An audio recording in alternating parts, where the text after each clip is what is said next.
At the end of BVS, we leave Bruce, fearful that there is an attack coming and wanting to gather up as many metahumans as he possibly can. So the sort of nascent stages of team building is where we're left, and this movie starts with Bruce actively recruiting and looking and researching and trying to find these superhumans that he believes are out there.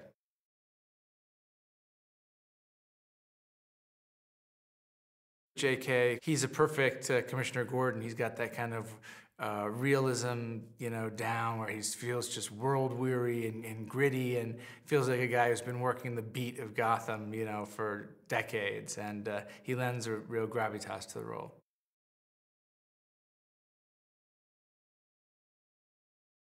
There's a modified Batmobile which is tricked out to take on the alien race, so it's made a little bit more lethal. And then there's the Batwing, which is pretty cool. It's a ship that he flies around in, and he's got his huge 777 that he just flies around when he needs to be transported somewhere. And he's building this bigger plane that he wants to go longer distances. So Bruce Wayne has no shortage of ways to get around.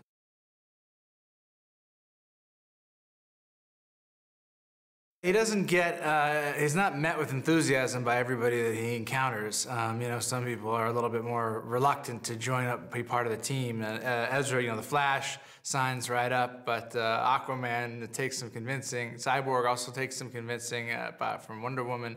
But together, we collectively start to assemble this group, and eventually they come around and realize that there's a need for us to work together.